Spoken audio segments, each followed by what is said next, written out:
जय श्री कृष्ण। प्रथम अध्याय का महात्म्य। एक समय पार्वती जी ने पूछा, हे महादेव जी, किस ज्ञान के बल से आपको संसार के लोग शिव करके पूछते हैं? मृगछाला ओढ़े, अंगों में शमशानों की विभूति लगाए, गले में सर्प और मुंडों की माला पहने रहे हो। इनमें तो कोई पवित्रता नहीं है। फिर आप किस ज्ञान से पवित्र हो? वह आप कृपा करें कि कहिए। श्री महादेव जी बोले, हे प्रिय, सुनो, गीता के ज्ञान को हृदय में धारण करने से मैं पवित्र हूँ, और उस ज्ञान से मुझे बाहर के कर्म व्यापते नहीं। वह तब पार्वती ने कहा, हे भगवान, जिस गीता ज्ञान की आप ऐसी स्तुति करते हैं, उसके श्रवण करने से कोई कृतार्थ भी हुआ है? तब महादेव जी ने कहा, इस ज्ञान को सुनने से बहुत जीव कृतार्थ हुए हैं और आगे भी होंगे। मैं तुझसे एक पुरातन कथा कहता हूँ, तू श्रवण कर। एक समय पाताल लोक में शेषनाग की सैया पर श्री नारायण जी नैन मूंद कर अपने आनंद में मगन थे। उस समय भगवान के चरण चापती हुई श्री लक्ष्मी जी ने पूछा, हे प्रभु, निंद्रा और आलस्य उन पुरुषों को व्यापता है जो जीव तामसी हैं। फिर आप तो तीनों गुणों से अतीत ही श्री नारायण प्रभु वासुदेव हो। आप जो नेत्र मूंद रहे हो, यह मुझको बड़ा आश्चर्य है। श्री नारायण जी बोले, हे लक्ष्मी, मुझको निंद्रालस्य नहीं व्यापता। एक शब्द रूप जो भगवत गीता में है, उसे जो ज्ञान है, उसके आनंद में मगन रहता हूँ। जैसे 24 अवतार मेरे आधार रूप है, तैसे यह गीता शब्द रूप अवतार है।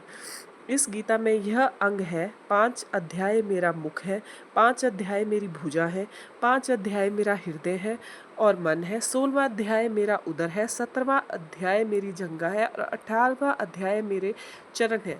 सब गीता के जो श्लोक हैं सो मेरी नाड़ियों, और जो गीता के अक्षर हैं सो मेरे रोम हैं। ऐसा जो मेरा शब्द रूपी गीता ज्ञान है, जिसके अर्थ में हृदय में विचरता हूँ और बहुत आनंद को प्राप्त होता हूँ। श्री लक्ष्मी जी बोली, हे श्री नारायण जी, जब श्री गीता का इतना ज्ञान है तो उसको सुनकर कोई जीव कृतार्थ भी हुआ है, सो मुझको कहो। तब श्री नारायण जी ने कहा, हे लक्ष्मी, गीता ज्ञान को सुनकर बहुत जीव कृतार्थ हुए हैं, सो तू श्रवण कर। शूद्र वर्ण एक प्राणी था जो चांडालों के कर्म करता था और तेल लवण का व्यापार करता था। उसने बकरी पाली। एक दिन वह बकरी चराने बाहर गया, वृक्षों के पत्ते तोड़ने लगा। वहां सर्प ने उसे डस लिया और तत्काल प्राण निकल गए। मरकर उसने बहुत नरक भोगे। फिर बैल को जन्म पाया। जब बैल को भिक्षुक ने मोल लिया, वह भिक्षुक उस पर चढ़कर सारा दिन मांगता फिरे। जो कुछ भिक्षा मांग कर लावे, कुटुंब के साथ मिलकर खावे। वह बैल सारी रात द्वार पर बंधा रहे, उसके खाने पीने की खबर ना लेवे। कुछ थोड़ा सा भूसा उसके आगे डाल देवे। जब दिन चढ़े तो फिर बैल पर चढ़कर मांगता फिरे। कई दिन गुजरे तो वह बैल भूखा का मारा गिर पड़ा, पर उसके प्राण छूटे नहीं। नगर के लोग देखा करें, कोई तीर्थ का फल दे, कोई व्रत का फल दे, पर उस बैल के प्राण छूटे नहीं। एक दिन गणिका आई। उसने मनुष्य से पूछा, यह भीड़ कैसी है? तो उसने कहा, इसके प्राण जाते नहीं, अनेक पुण्यों का फल दे रहे हैं तो भी इसकी मुक्ति नहीं होती। तब गणिका ने कहा, मैंने जो किया, जिसका फल इस बैल के निमित्त दिया। इतना कहते ही बैल की मुक्ति हो गई। तब बैल ने एक ब्राह्मण के घर जन्म लिया। पिता ने इसका नाम सुशर्मा रखा। जब बड़ा हुआ, पिता ने इसको विद्यार्थी किया। तब इसको पिछले जन्म की सुध रही थी। यह अति सुंदर हुआ।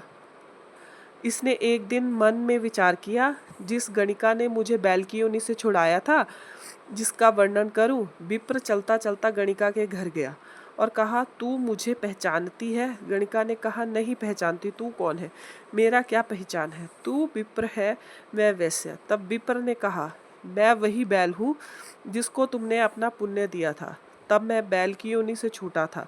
अब मैं विप्र के घर में जन्म लिया हूँ। तू अपना वह पुण्य बता। गणिका ने कहा, मैंने अपने जाने कोई पुण्य नहीं किया, पर मेरे घर में एक तोता है, वह कुछ पढ़ता है। मैंने उसके वाक्य सुनती हूँ। उस पुण्य का फल मैंने तेरे निमित्त किया था। तब विप्र ने तोते से पूछा, तू सवेरे क्या पढ़ता है? तो तोते ने कहा, मैं पिछले जन्म में विप्र का पुत्र था। पिता ने मुझे गीता के पहले अध्याय का पाठ सिखाया था। एक दिन मैंने गुरु जी से कहा, मुझको तुमने क्या पढ़ाया है? तब गुरु जी ने मुझे शाप दिया कि तू सूआ हो जा। तब मैं सूआ हुआ। एक दिन फंदक मुझे पकड़ ले गया।